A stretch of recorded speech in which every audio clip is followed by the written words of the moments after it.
There was a problem anyone trying to understand Jeffrey Epstein eventually encountered. It appeared early, and it never went away. When people asked what he did for a living, there was no clear answer, no fixed profession, no visible output, no product, no institution he built.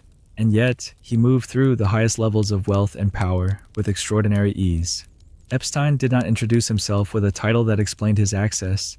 He didn't run a public company or manage a known fund. He was not a celebrated investor, an industrialist, or a political operator. He had no recognizable resume that justified the places he appeared. And still, he was there, on private jets, in boardrooms, at elite conferences, inside the homes of people who did not open their doors to strangers. This absence of definition was not an accident. It was the foundation of his position. Those who encountered Epstein often described him in vague terms: a financier, a consultant, a private money manager, a man who handled things. The language was imprecise, and it remained that way even as his access expanded. He existed in the spaces between titles, where scrutiny weakened and assumptions filled the gaps. Power often announces itself loudly. Epstein's did not.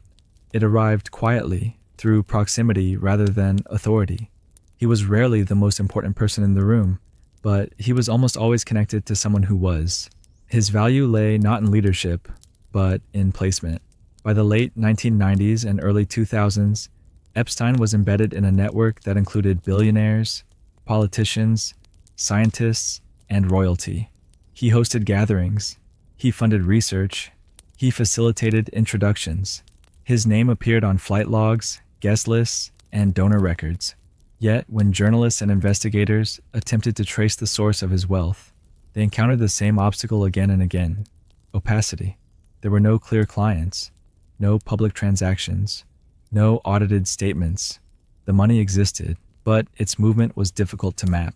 Epstein lived in properties worth tens of millions of dollars, traveled globally, and maintained staff across multiple residences.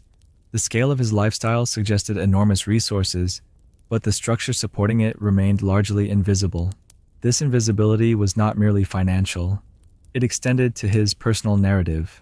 Epstein rarely spoke publicly about himself. He did not grant traditional interviews. When he did speak, he spoke selectively, often shaping his story to suit the listener. Different people received different versions of who he was and how he had arrived where he was.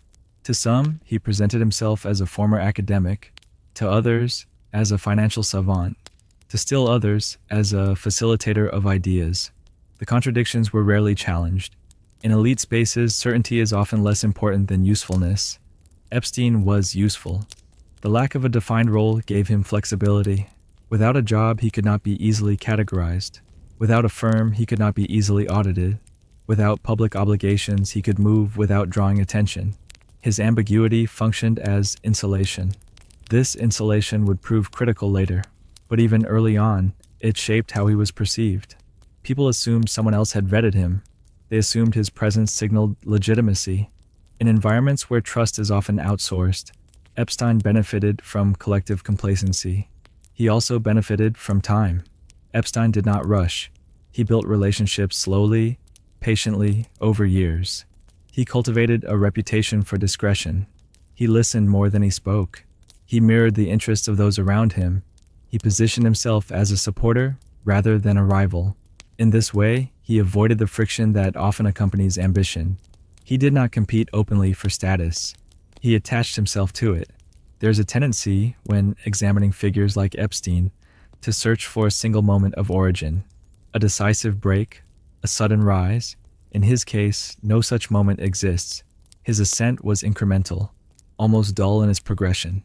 It unfolded through small permissions granted over time. An invitation here, an introduction there, a favor returned quietly. Each step appeared reasonable in isolation.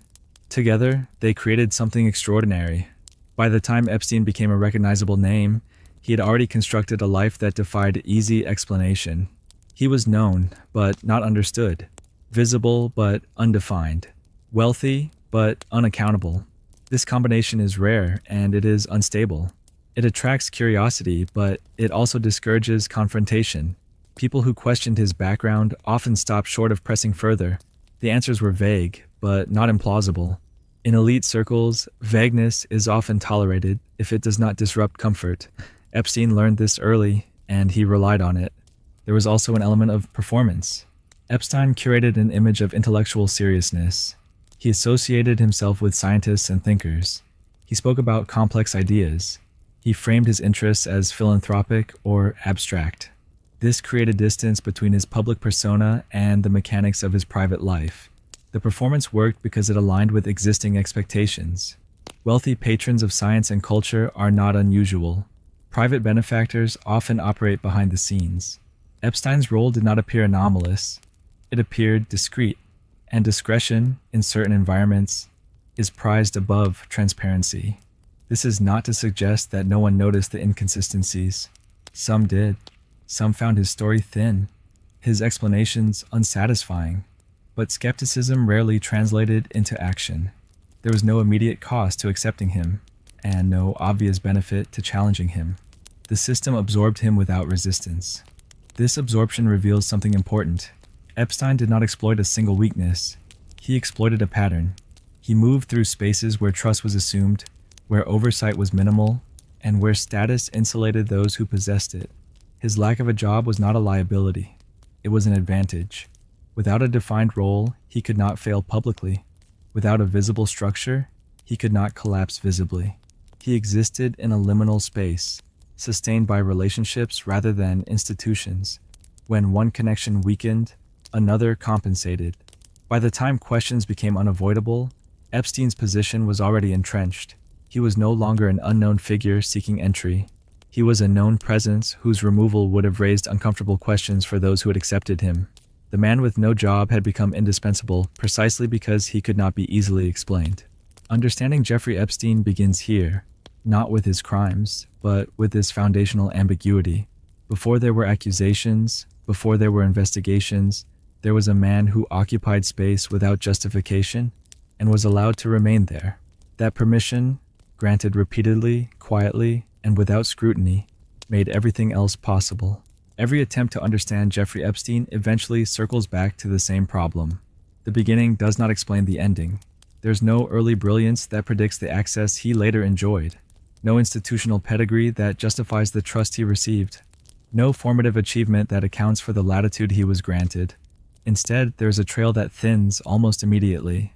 Jeffrey Epstein was born into a middle-class Jewish family in Brooklyn, New York. His father worked for the city's parks department. His mother was a homemaker.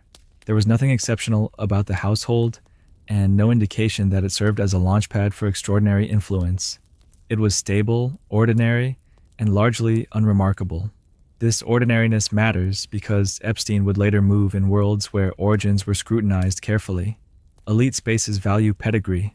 They rely on credentials, institutions, and shared markers of legitimacy. Epstein did not possess these markers in any conventional sense. He attended local public schools and demonstrated aptitude in mathematics and science.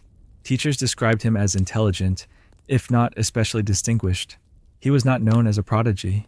He did not stand out as a visionary or leader. His abilities were real, but unexceptional. After high school, Epstein enrolled at Cooper Union, a tuition-free engineering college in Manhattan known for academic rigor. His time there was brief. He did not complete a degree. He later transferred to New York University's Current Institute, another prestigious program, but again left without graduating. There's no record of a completed undergraduate degree. In most professional trajectories, this would have been a barrier. In Epstein's case, it was not. He entered adulthood without formal credentials, but also without the stigma of failure. His exits were quiet. No scandals, no disciplinary actions. He simply moved on. What followed was his first truly improbable step. In the early 1970s, Epstein secured a teaching position at the Dalton School, an elite private institution on Manhattan's Upper East Side. Dalton served the children of New York's wealthiest and most powerful families. Its hiring standards were high. Faculty were typically credentialed, vetted, and well-established. Epstein did not fit that profile. He had no teaching degree and no completed college education, yet he was hired to teach mathematics and physics. How this happened remains unclear. Accounts vary. Some suggest that a headmaster was impressed by Epstein's confidence and subject knowledge. Others imply that connections played a role. What is certain is that Epstein was granted access to an environment far above his formal station. At Dalton, Epstein was exposed to wealth not as an abstraction, but as daily reality. He taught the children of bankers, executives, and financiers. He observed how power operated casually, how privilege was normalized, and how trust was extended within closed circles. He also learned something else. Proximity creates opportunity. Epstein's time at Dalton was short-lived. He was dismissed after several years, reportedly for behavioral issues that raised concerns among administrators. The details were never fully disclosed. Once again, the exit was quiet. There were no public allegations, no legal action, no permanent record that followed him. But by the time he left, Epstein had absorbed the culture he needed. He had learned how wealthy families spoke, what they valued, and how they evaluated people. He had learned how to mirror authority without possessing it. Soon after, Epstein made a leap that would define the rest of his life. He entered the world of finance. Through a former student's parent, Epstein secured a junior position at Bear Stearns, a major investment bank. This was not a typical entry route. He had no degree, no formal training, and no prior financial experience. Yet, once again, he was allowed in. At Bear Stearns, Epstein worked as a trader, and later as a limited partner. Colleagues described him as competent but not extraordinary. He was not known for groundbreaking strategies or exceptional returns. What distinguished him was not performance, but access. He gravitated toward wealthy clients. He learned how money moved discreetly. He observed how fortunes were managed quietly, outside public view. Most importantly, he learned how relationships mattered more than credentials. Epstein's tenure at Bear Stearns ended abruptly in the early 1980s. He was asked to leave under circumstances that were never fully clarified. As before, there was no public reckoning, no legal dispute, no lasting stain. By conventional standards, Epstein's early career was unstable. He drifted from institution to institution without accumulating formal achievements. He left without credentials, degrees, or public endorsements. And yet, each departure seemed to place him closer to power, not farther from it. This pattern is essential to understanding what followed. Epstein did not rise through institutions. He passed through them. He extracted what he needed: language, access, familiarity, and moved on. He avoided permanence because permanence invites evaluation. Ephemeral roles leave fewer records. By the mid-1980s, Epstein had begun presenting himself as an independent financial operator. He claimed to manage money for a select group of ultra-wealthy individuals. He emphasized exclusivity. He framed secrecy as a feature, not a flaw. This self-presentation was difficult to verify, but verification rarely occurred. Those who believed him assumed others had already done the checking. Those who doubted him rarely pressed the issue. The ambiguity persisted. What is striking about Epstein's origins is not their darkness, but their emptiness. There is no dramatic trauma, no clear ideological formation, no visible turning point. There is simply a steady accumulation of permission, granted by schools, banks, and individuals who chose not to look too closely. The absence of footprints is not accidental. Epstein learned early that leaving little behind was an advantage. Institutions document success and failure. Individuals operating between them are harder to trace. By the time Epstein began constructing the life he would later be known for, he had already mastered disappearance in plain sight. His origins were not erased. They were diluted, fragmented, and rendered inconclusive. This lack of a firm beginning made it easier for him to reinvent himself repeatedly. Without a definitive past, he could offer different versions of himself to different audiences. Each version was plausible enough to be accepted and vague enough to avoid contradiction. The story of Jeffrey Epstein does not begin with a crime. It begins with a series of small allowances, each seemingly inconsequential, that enabled a man without credentials to move unchallenged through systems designed to exclude him. Those allowances would accumulate, and they would matter. Access is not granted all at once. It is accumulated slowly through repeated proximity, tolerated presence, and the quiet erosion of skepticism. Jeffrey Epstein did not force his way into elite circles. He was invited again and again, often without anyone remembering who had issued the first invitation. By the mid-1980s, Epstein had rebranded himself. He was no longer a former teacher or an ex-Bear Stearns employee. He was now something deliberately vague, a private financial advisor to the extremely wealthy. He did not advertise. He did not seek publicity. He spoke of his work as if it were too sensitive to describe. This framing was strategic. In elite environments, secrecy is often mistaken for sophistication. Epstein claimed that his clients were few but powerful. He suggested that they valued discretion above returns. He implied that his role extended beyond money, into advice, problem-solving, and coordination. The language was elastic enough to adapt to the listener. To financiers, he was a money manager. To academics, a patron. To politicians, a connector. None of these roles required proof. They required belief. The first true expansion of Epstein's access came through association with established wealth. He attached himself to individuals whose legitimacy was unquestioned. Once linked, even loosely, he benefited from borrowed credibility. People assumed that if someone of stature trusted Epstein, there must be a reason. This assumption did much of the work for him. Epstein cultivated relationships with care. He was attentive, deferential, and patient. He did not dominate conversations. He listened. He remembered details. He presented himself as someone whose value lay in service rather than command. This made him non-threatening, even as his reach expanded. He also understood status dynamics. Epstein rarely sought the spotlight. He positioned himself adjacent to it. He attended events without hosting them. He funded projects without directing them publicly. He appeared in photographs, but not at the center. This restraint allowed others to feel unchallenged. Over time, Epstein's name began to circulate quietly, not in headlines, but in introductions. You should meet Jeffrey. He's very well connected. He's helped with things. The endorsements were imprecise, but consistent. This is how access solidifies, not through credentials, but through repetition. One of Epstein's most effective strategies was aligning himself with intellectual prestige. He donated to scientific research. He supported academic conferences.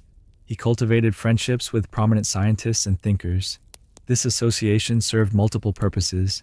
It elevated his image, provided moral insulation, and placed him in environments where trust was extended generously. Intellectual spaces often assume good faith. They are built on the exchange of ideas, not the interrogation of motives. Epstein exploited this norm. He presented himself as curious, generous, and forward-thinking. His wealth was framed as a means to advance knowledge. Few asked where that wealth came from. As his access widened, Epstein acquired properties that functioned as hubs. His residences were not merely homes. They were venues. People gathered there, conversations happened, introductions were made. Epstein positioned himself as the constant presence in these spaces, the host who facilitated but did not intrude. Hosting is a powerful form of control. It establishes hierarchy without overt authority. Guests feel indebted. Norms are set subtly.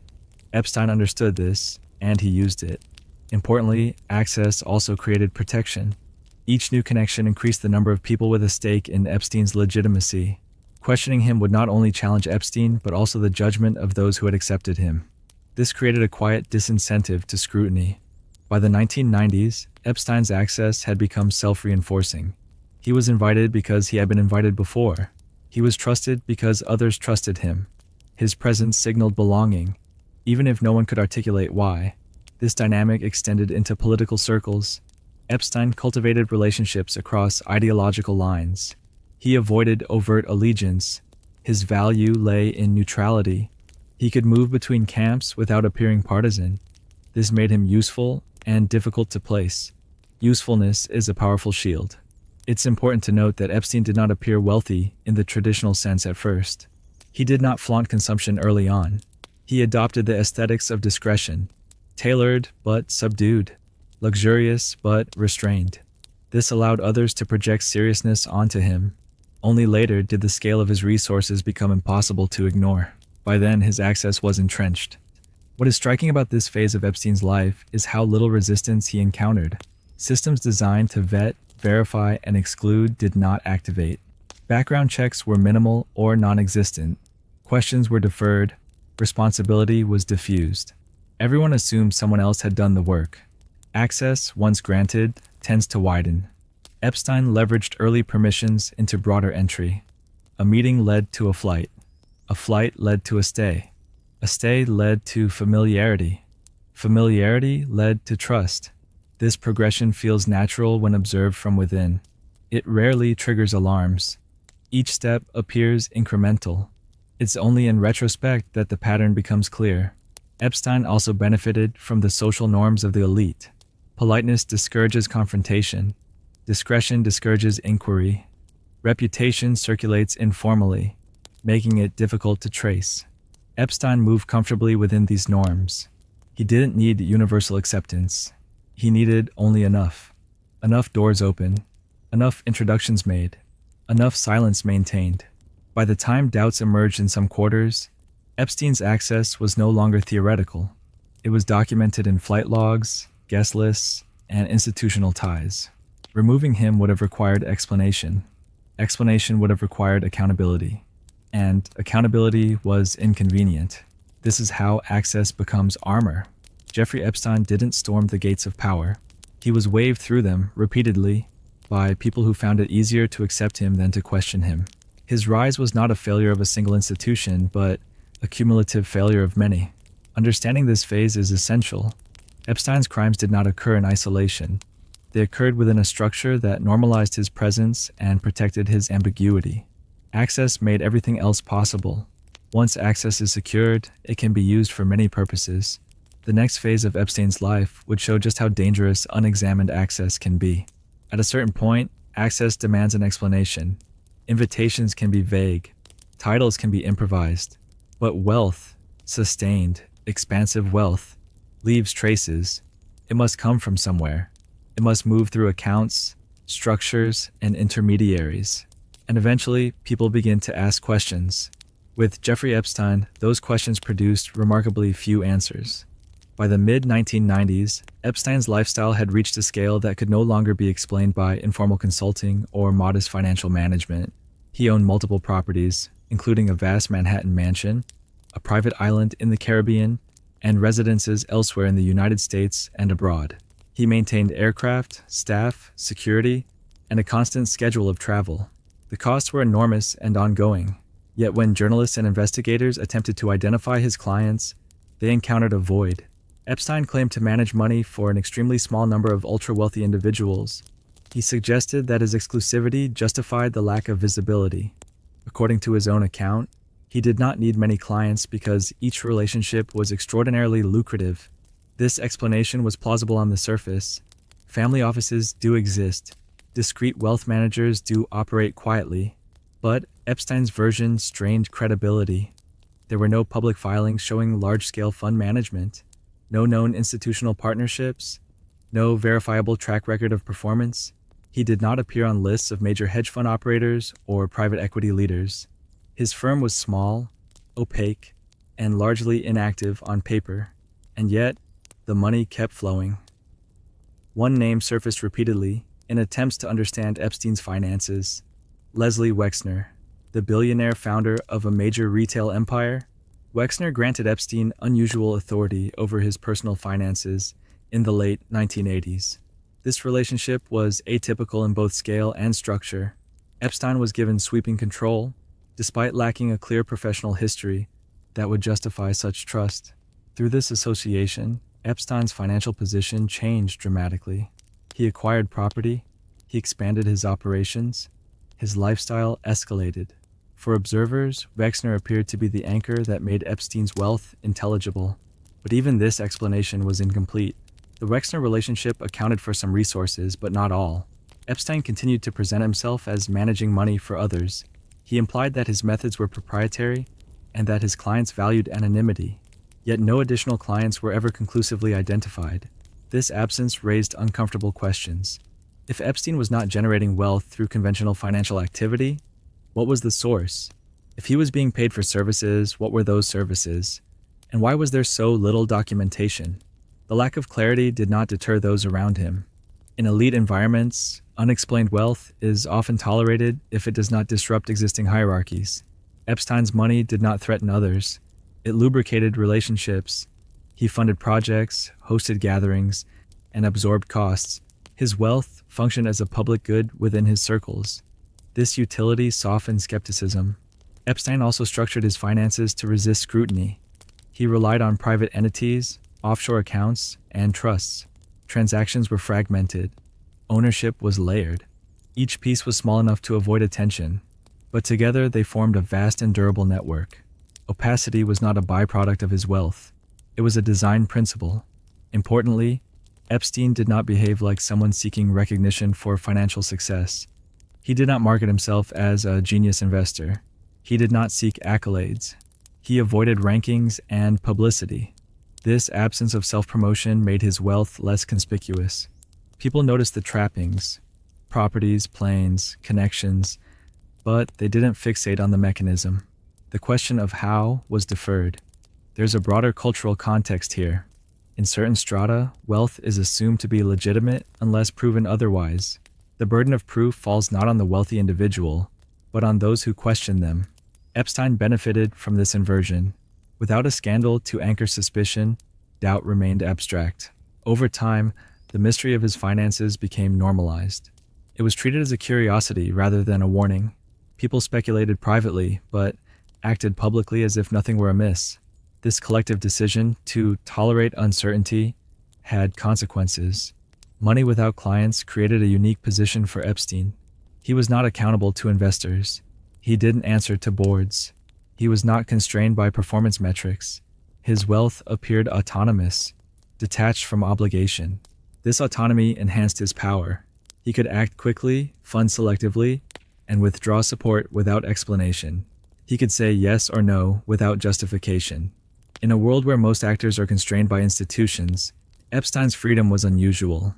It also made him difficult to challenge. Without clear stakeholders, there was no one to call, no one to audit, no one to pressure. As scrutiny increased in the early 2000s, Epstein responded not with transparency, but with withdrawal. He reduced his public footprint. He limited interactions. He relied more heavily on trusted intermediaries. His finances remained intact. The mystery endured because it was inconvenient to resolve. Investigating Epstein's wealth would have required cooperation across institutions and jurisdictions. It would have raised questions about oversight failures and complicity. There was little appetite for such an undertaking. Money, in this context, functioned as both resource and shield. It insulated Epstein from accountability and enabled the continuation of his lifestyle. It also reinforced his access. Wealth opens doors, even when its origins are unclear.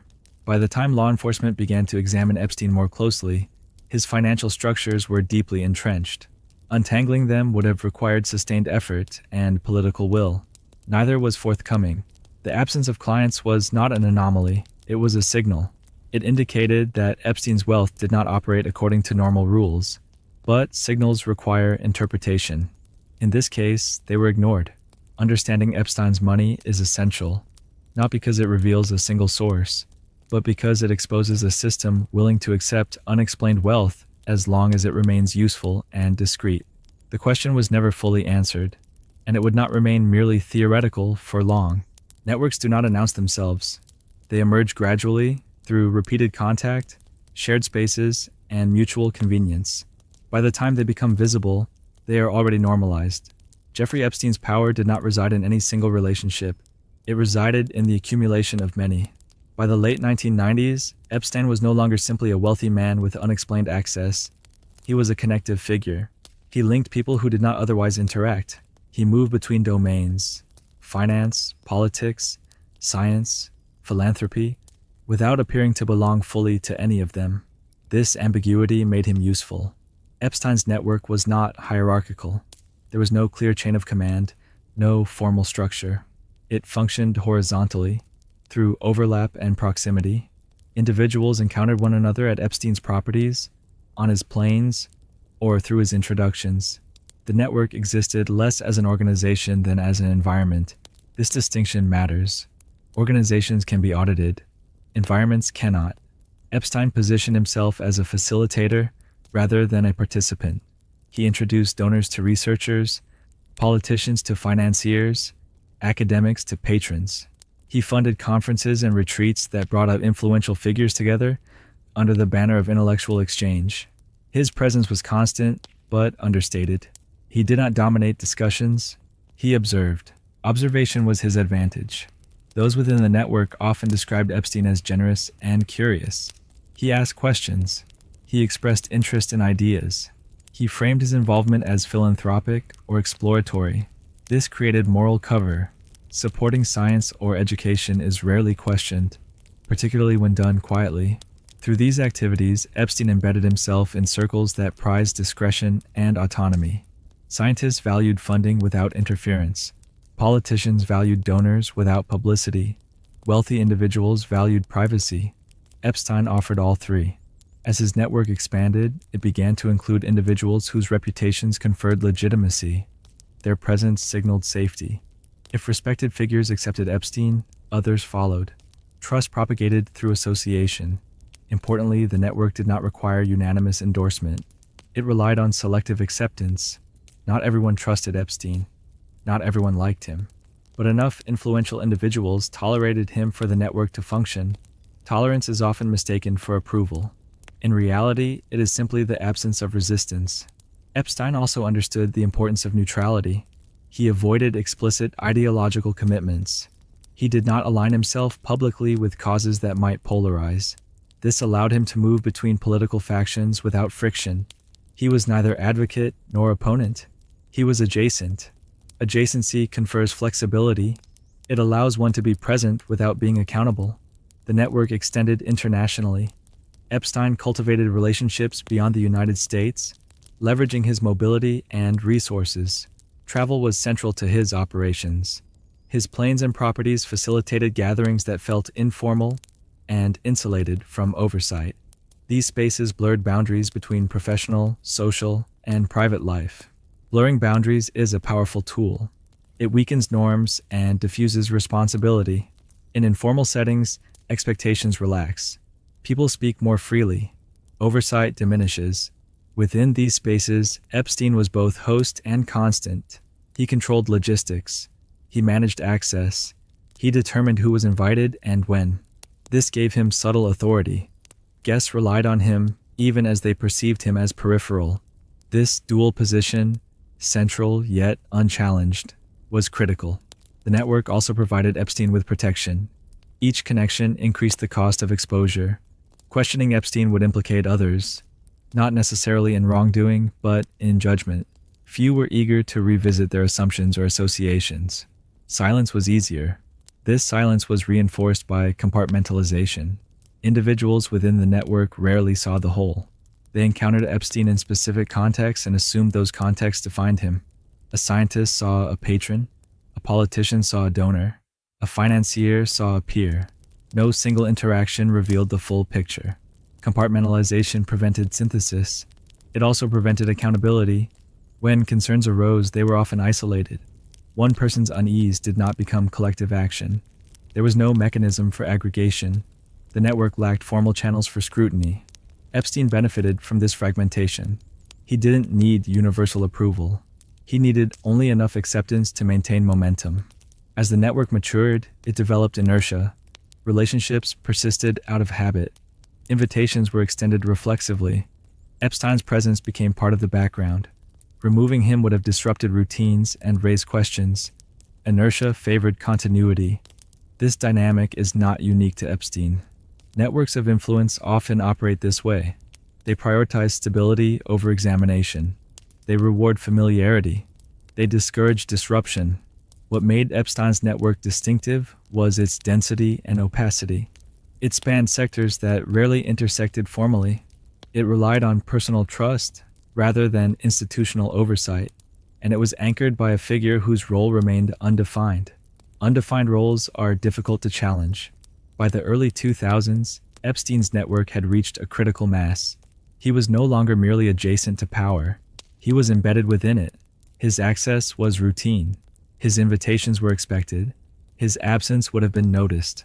This embeddedness had consequences. It shaped how institutions responded when allegations later emerged. Networks resist threats to their coherence. They minimize, deflect, and delay. Epstein's connections did not need to coordinate to produce this effect. The structure itself encouraged it. The network also shaped Epstein's behavior. Surrounded by acceptance and protected by ambiguity, He operated with increasing confidence. Boundaries blurred further, oversight diminished further. The environment he inhabited no longer constrained him. Understanding Epstein's network is essential because it reveals how individual actions are enabled by collective structures. Epstein did not act alone. He acted within a system that normalized his presence and shielded his ambiguity. The network was not a conspiracy. It was a pattern of tolerance, convenience, and silence, and it would soon be tested. One of the defining aspects of Epstein's operations was the precision with which he approached the recruitment of girls. Unlike the obvious predators portrayed in headlines, his methods were subtle, calculated, and methodical. It was not a matter of chance encounters. It was a system, designed with careful attention to leverage, persuasion, and the cultivation of dependency. Understanding this system is essential to grasping the breadth of his influence and the longevity of his crimes. Girls were often identified at the margins of society. Many came from families in distress or from neighborhoods where guidance and oversight were limited. Some were already navigating instability, others simply young and impressionable. In Epstein's orbit, vulnerability was not incidental. It was an asset. Those selected were treated with attention that seemed generous, even extraordinary. Gifts, compliments, invitations to travel, access to luxurious environments. These were the first steps, small but deliberate, in the construction of trust and dependence. The grooming process relied on patterns that blurred boundaries and normalized inappropriate behavior. The girls were introduced to a world where attention and favor were transactional, though the transaction was carefully obscured. Affection was interwoven with obligation. Privileges were paired with compliance. By presenting these exchanges as rewards for social connection or opportunity, Epstein created a framework in which the girl's understanding of consent, agency, and power became complicated, almost imperceptibly. To an observer on the outside, the interactions might appear benign. To the girls, they carried consequences that were immediate, profound, and difficult to articulate. Repetition and environment reinforced control. Epstein's homes, his private islands, the vehicles in which he transported his guests, all served as extensions of his authority. Each location was carefully curated, designed to isolate, to impress, and to signify both wealth and discretion. Within these spaces, the girls encountered a carefully maintained social ecosystem: adults who reinforced compliance, staff who executed instructions without question, and other girls who were themselves intermediaries in the system, sometimes willingly, sometimes under duress. In these microcosms, the perception of choice was manufactured. The reality of constraint was absolute. The coercion operated on multiple levels, some overt, some structural. Direct orders and physical presence were paired with subtler psychological pressures. Approval, attention, and opportunity were contingent on compliance. Disapproval, distance, or the withdrawal of favor carried implicit threats. Epstein's capacity to exploit shame, ambition, and dependency allowed him to maintain control without overt violence in many cases. It was a system that relied as much on fear as on desire for reward. Normalization was another critical component. The adults in Epstein's network, whether complicit, indifferent, or coerced into silence, contributed to an environment in which the abuse became routine. Repetition and the presence of authority figures, combined with the girls' limited social recourse, produced a sense that the behavior was customary, almost expected. Over time, boundaries eroded, and the aberrant became ordinary. By embedding the girls in a network that accepted or ignored his actions, Epstein reduced the likelihood of immediate resistance or reporting. Epstein's recruiters played a vital role. Often young women, sometimes former victims themselves, served as intermediaries, tasked with identifying and bringing new girls into the network. This delegation created a layer of separation between Epstein and the initial approach, allowing grooming to begin before he became directly involved. The use of intermediaries reinforced the perception of opportunity rather than coercion. It also expanded the scale of the operation, enabling a single figure to exert influence over a far larger group than he could reach alone. The institutional and societal blind spots further facilitated the system. Families, schools, and local authorities frequently failed to detect patterns of manipulation. Even when concerns were raised, they were often dismissed, attributed to misunderstanding, exaggeration, or the reputation of Epstein as a philanthropist and financier. This interplay of disbelief and deference reinforced the sense that his operations could continue without scrutiny. Power, status, and wealth insulated him. Skepticism was tolerated but rarely acted upon. Understanding the experience of the girls requires attention to the subtle mechanics of control. Epstein's interactions were not always coercive in the immediate, violent sense. Often they were manipulative, leveraging social and psychological pressures that were difficult to name or resist. Small rewards reinforced compliance. Small threats, implicit or explicit, discouraged refusal. The alternation of attention and withdrawal created a cycle in which trust, obligation, and fear became intertwined. For many, the realization of exploitation came slowly, sometimes only years later. Even within this constrained environment, some girls sought ways to resist or to escape. Attempts to disclose, to avoid, or to defy were met with a combination of logistical, psychological, and social obstacles. Isolation, intimidation, and the carefully curated social ecosystem made resistance difficult. Each act of defiance, however, chipped away at the totality of control, revealing both the structure of the system and the agency that could survive within it. The cumulative effect of these practices was a network that sustained itself, largely invisible, despite its scale. It was not the product of one act, but of many. Small, incremental, and meticulously orchestrated. Attention to detail, the leveraging of vulnerability, the delegation of roles, and the insulation provided by wealth and social status combined to create an environment in which abuse could persist over years. Understanding this system illuminates not only the methods of Epstein himself, but the mechanisms by which power can be exercised quietly and pervasively.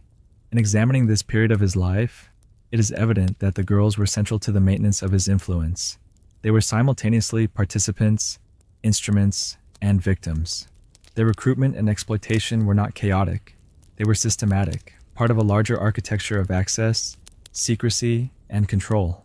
Epstein's ability to operate depended upon the compliance, coerced or otherwise, of these individuals, and upon the societal structures that allowed that compliance to be unchallenged. Ultimately, the story of Epstein and the girls is one of power exercised invisibly, of authority constructed in the shadows, and of the ways in which social deference and systemic failures enabled sustained exploitation. Attention to method, environment, and structure provides insight into the mechanisms by which abuse was normalized and maintained. It also underscores the challenge of accountability when influence, wealth, and secrecy intersect. The girls and their experiences reveal the contours of a system that depended not only on individual cruelty but on the tolerance, inaction, and complicity of the world around him. By the mid-2000s, Epstein's operations had attracted attention from authorities in Florida, though the scrutiny was fragmented and intermittent. Reports had begun to emerge, complaints from families, observations from staff, and statements from those who had been drawn into his orbit. The details were troubling, yet the system's response was hesitant, cautious, and constrained by the very mechanisms that had allowed Epstein's influence to flourish. What followed would illustrate not only the complexity of the case, but the ways in which wealth, status, and legal maneuvering intersected to produce outcomes that appeared inconsistent with the severity of the allegations. The investigation that would become known as the first major legal challenge to Epstein's activities began with complaints filed in Palm Beach County. The allegations described repeated sexual contact with underage girls, often presented under the guise of massages or other seemingly innocuous interactions. Law enforcement officers began to collect statements and evidence, piecing together a pattern that indicated systematic abuse. Yet, even in these early stages, the scope of the case was difficult to communicate to the public. Epstein's notoriety in elite circles complicated perceptions. His wealth and influence cast a long shadow over the proceedings. As the investigation progressed, it became apparent that Epstein was a sophisticated operator in both legal and social terms. He retained attorneys experienced in complex litigation, individuals who understood how to navigate the intricacies of Florida law and federal statutes. He leveraged these resources to delay, negotiate, and influence outcomes. His legal team engaged in careful documentation, strategic communication, and critically, negotiations with prosecutors that would shape the trajectory of the case for years to come. The legal system, structured to ensure due process and limit prosecutorial overreach, became a terrain in which Epstein's preparedness and resources provided a significant advantage. Central to the resolution of the first case was what would later be described as a non-prosecution agreement. This arrangement, negotiated quietly and without public disclosure at the time, granted Epstein immunity from federal prosecution in exchange for a plea on state charges. The deal reflected a broader tension in the legal system, balancing the desire to secure convictions, particularly when evidence is compelling, with procedural constraints, resource limitations, and strategic considerations.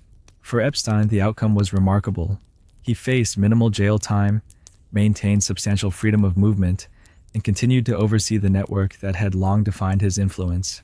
The terms of the agreement illustrate both legal and institutional dynamics. Epstein served a brief period in county jail, yet the conditions allowed for a daytime work release, enabling him to maintain his residences, staff, and financial operations with relatively little disruption. Notifications to victims were limited, and many remained unaware of the full terms of the deal. The secrecy surrounding the negotiations, the agreements, and the communications between his attorneys and prosecutors would later become a focal point for criticism and inquiry. Institutional failures were evident not only in the leniency of the sentencing, but in the opacity with which the process was conducted. This period also exposed the limitations of regulatory and enforcement mechanisms when confronted with individuals of significant wealth and social standing. Epstein's capacity to assemble a legal team capable of navigating procedural complexities, combined with the discretion afforded to prosecutors, resulted in an outcome that was striking in its apparent leniency. The system, designed to adjudicate allegations impartially, encountered structural vulnerabilities when faced with concentrated resources and social influence. The result was a case that, in its resolution, left many observers questioning both efficacy and fairness. Victims' perspectives during this phase reveal the consequences of these institutional limitations. While allegations had been documented, the mechanisms for protection, restitution, and public accountability were limited. Some individuals received minimal notice of proceedings. Others found their statements treated as ancillary to legal negotiations rather than central to them. The disparity between the impact on victims and the consequences for the accused highlighted a structural tension: the capacity of law to adjudicate behavior effectively when confronted with both power and secrecy. The first arrest also marked a turning point in public perception, albeit a delayed one.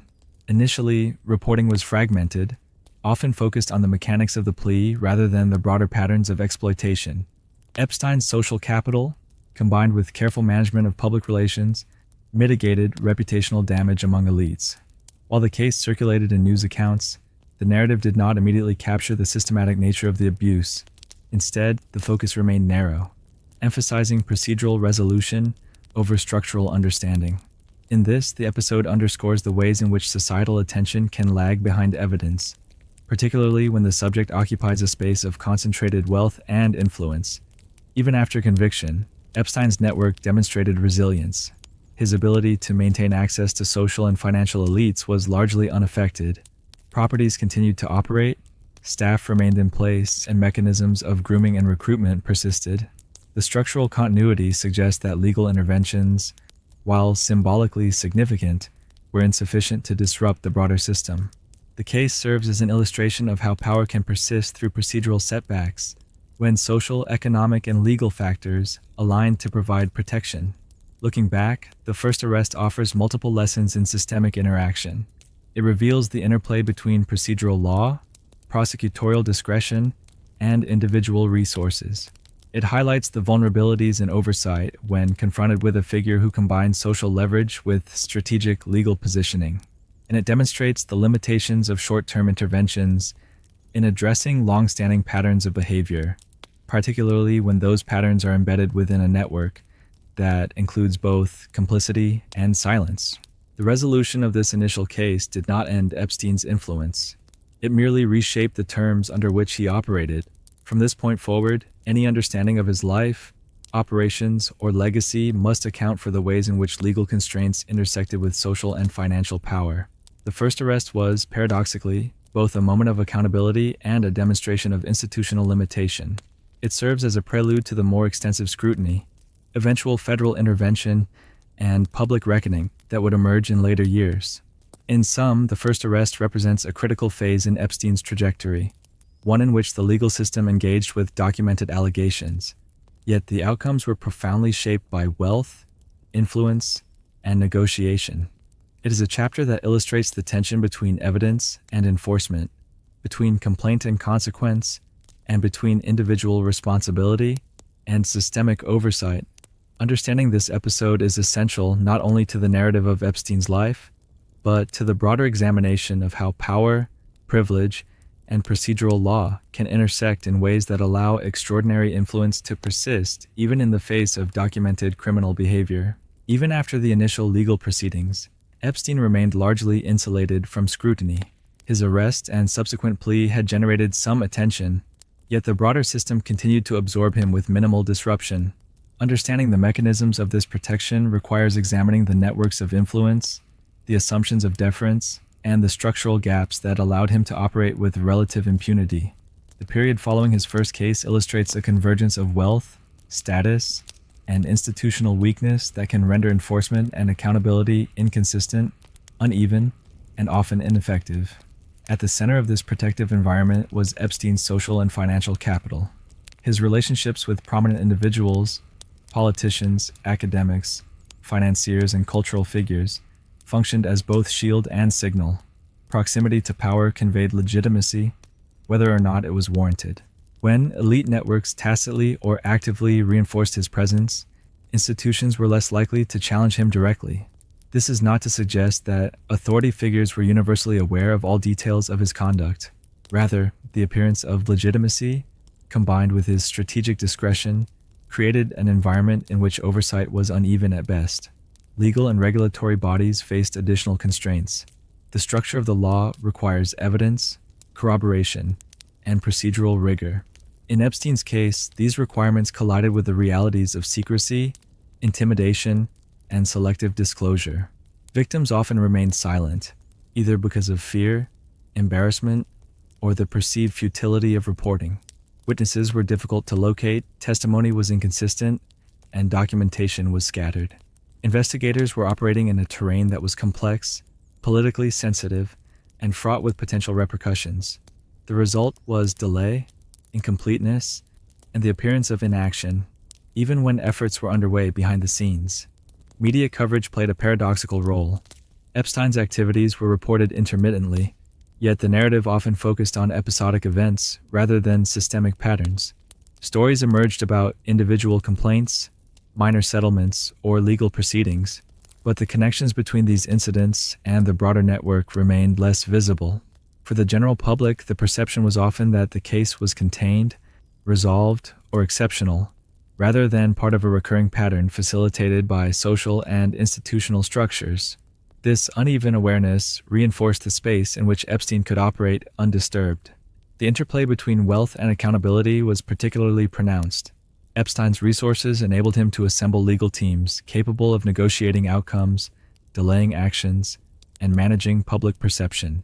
He could retain experts, fund investigations favorable to his defense, and leverage procedural mechanisms to his advantage.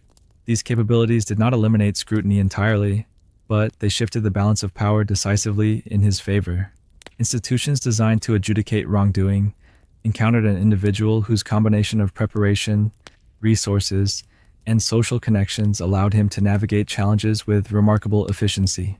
Silence was also reinforced through social deference. Those within Epstein's orbit often treated allegations cautiously, out of concern for reputation, career, or access. The consequences of challenging him were, in some cases, perceived as potentially greater than the benefits of intervention. This dynamic extended across professional and personal networks, creating an informal, self-reinforcing barrier to accountability. Even when wrongdoing was suspected, the weight of influence and the fear of disruption discouraged direct action. Additionally, procedural secrecy played a central role. Legal agreements, including non-prosecution arrangements, were often confidential, limiting public and institutional awareness of their scope. Information was compartmentalized, accessible only to those directly involved in proceedings. As a result, knowledge of Epstein's activities was fragmented, and the full scope of allegations remained obscured from the broader system. Compartmentalization effectively insulated him from cumulative scrutiny, allowing discrete actions to be treated as isolated incidents, rather than patterns demanding intervention. The cumulative effect of these factors was a period during which Epstein could operate largely without challenge. He continued to maintain residences, staff, and social connections. He traveled and hosted gatherings, and his network remained active. Patterns of recruitment, manipulation, and exploitation persisted, often unimpeded.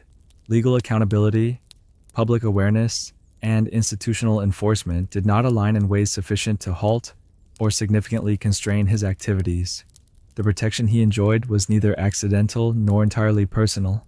It was structural, emerging from the interplay of power, privilege, and procedural limitations.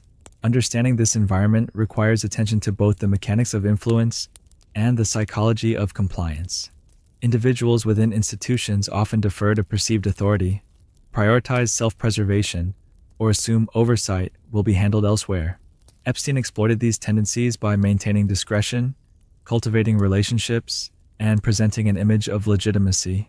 The result was a system in which his presence was tolerated, even normalized, and in which intervention appeared risky, unnecessary, or implausible. This period also highlights the broader societal context in which elite power operates.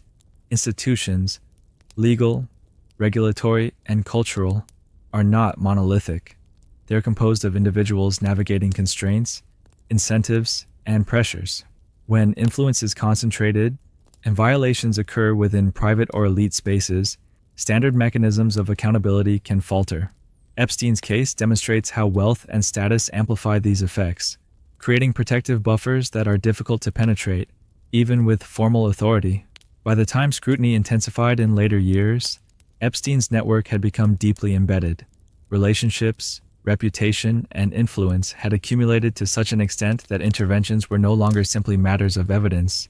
They became entangled with consequences for those surrounding him. Silence and protection were not passive, they were active, maintained through deliberate strategies, social dynamics, and institutional weaknesses. To understand Epstein's continued operations during this period is to understand the mechanisms by which privilege and secrecy can insulate individuals from accountability, often for years at a time.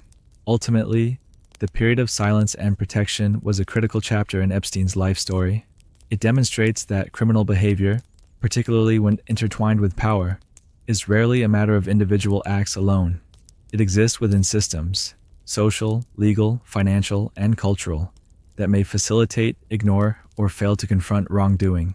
Epstein's capacity to remain insulated illustrates the convergence of multiple enabling factors, and the consequences of inaction were profound. The system allowed him to persist, to operate, and to extend his influence, setting the stage for later exposure, public scrutiny, and eventual legal consequences. By 2019, Jeffrey Epstein had become a figure of intense scrutiny, decades removed from the first arrest, yet operating under a persistent shadow of suspicion. The final case against him emerged not in isolation, but as the culmination of years of accumulated evidence, testimony, and investigative pressure. Federal authorities had gathered substantial documentation, flight logs, banking records, witness statements, and prior complaints, forming a pattern that traced his operations with unprecedented clarity. Unlike the first case, which had been managed largely at the state level and negotiated quietly, this investigation unfolded under a national and international lens, reflecting both the gravity of the allegations and the scale of his influence. The arrest was swift once federal prosecutors acted. Epstein was detained on charges of sex trafficking minors, with accusations spanning multiple states and involving numerous victims. Unlike the first arrest, there was little ambiguity about the nature of the charges. They were explicit, detailed, and supported by an extensive body of evidence. This represented a departure from prior encounters with the legal system, where partial settlements and negotiated agreements had allowed him to operate largely unimpeded. Now the federal machinery was in motion, constrained by law but empowered by the breadth of documentation. Jail conditions, however, highlighted ongoing systemic vulnerabilities. Epstein was initially placed in a federal detention facility with significant security protocols, yet within weeks, lapses in oversight became apparent. Surveillance cameras failed, standard checks were irregular, and critical safety procedures were inconsistently applied. These conditions contributed to questions that would later dominate public discourse. How could a figure of such notoriety, under close scrutiny, meet his end in custody? While the facts of his death remain officially recorded, the surrounding circumstances exposed procedural weaknesses and fueled broader concerns about the capacity of institutions to manage high-profile detainees effectively. Death itself, occurring while he was in custody awaiting trial, abruptly concluded the legal proceedings. The official ruling labeled it a suicide, yet the event catalyzed intense public and media scrutiny. Analysts, journalists, and legal experts examined both the procedural environment and the broader implications, probing the interactions of wealth, influence, and institutional oversight.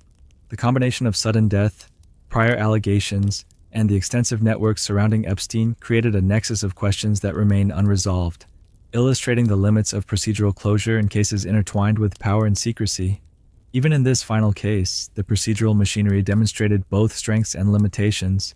Investigators and prosecutors had succeeded in consolidating evidence across jurisdictions, securing testimony, and documenting systemic patterns.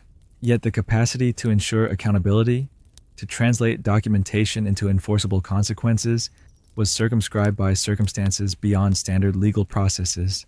Death precluded a trial and, with it, the possibility of public adjudication of the full scope of behavior, leaving gaps in the historical and legal record.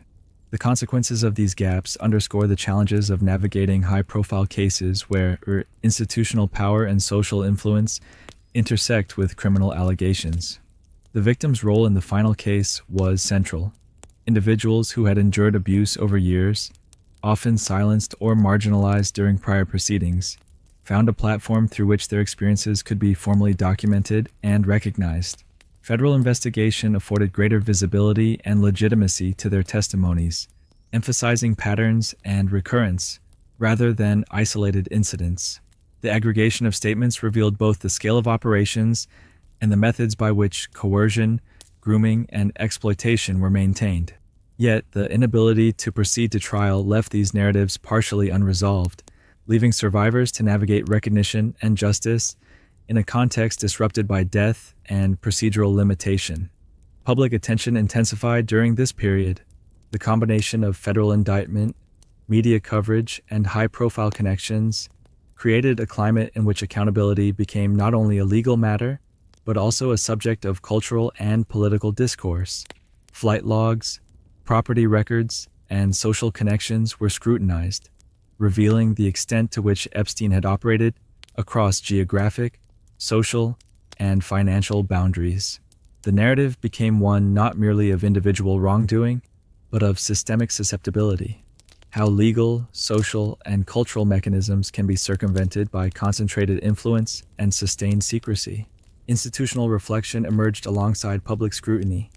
Analysts of the legal process, oversight mechanisms, and correctional protocols highlighted lapses and vulnerabilities exposed by Epstein's detention and death. Procedural adherence, risk assessment, and interagency coordination were identified as areas in need of reform.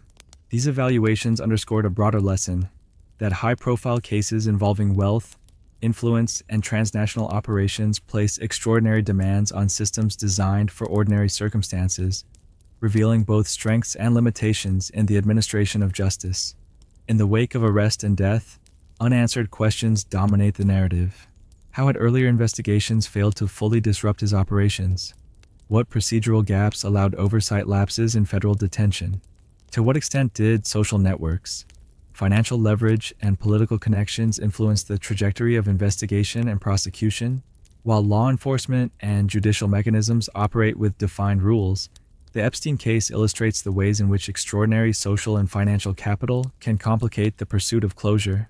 These questions, unresolved in part because of his death, underscore the structural complexities of accountability when confronted with concentrated influence. Ultimately, the final case represents the apex of both exposure and limitation in Epstein's life story.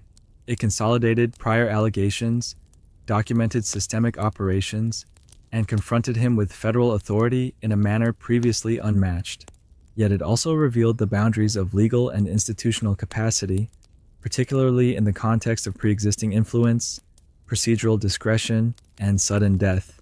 The case, therefore, is simultaneously a record of investigation and a cautionary illustration of systemic constraint, demonstrating both the potential for accountability and the limitations imposed by circumstance and power. In historical terms, this episode serves as a focal point, a moment in which the trajectory of Epstein's life, influence, and abuse converged with the mechanisms of law and oversight. While procedural closure was not achieved through trial, the consolidation of evidence, the documentation of victim testimony, and the public visibility of his indictment constitute an enduring record. This record allows analysis of method, pattern, and systemic interaction, providing insight not only into the individual, but also into the social and institutional dynamics that enabled prolonged operation of his network. The final case, therefore, is more than a legal episode. It is an analytical lens. It reveals the interplay of power, secrecy, procedure, and consequence, illustrating both the reach of influence and the limitations of enforcement.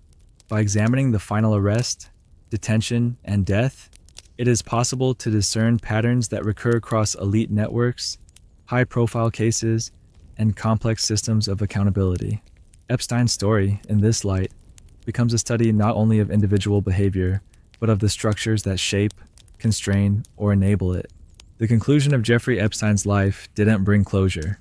It revealed the enduring complexity of the systems that had allowed him to operate for decades.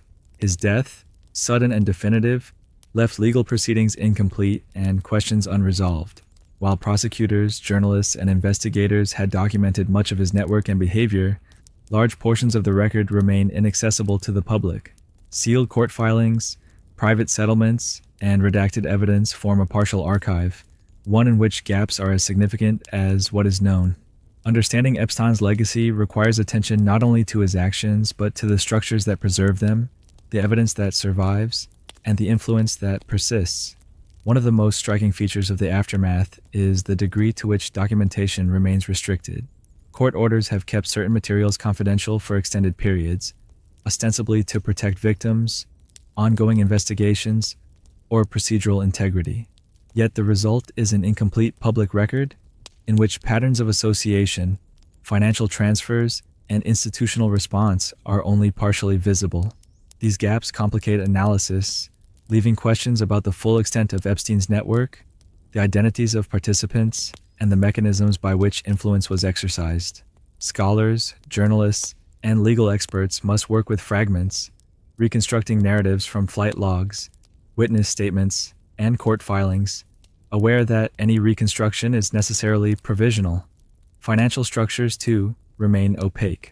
While investigators have traced some assets, trusts, and transactions, the totality of Epstein's wealth has never been fully clarified.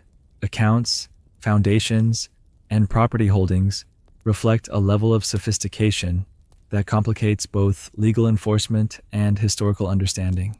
This opacity is consistent with patterns observed earlier in his life.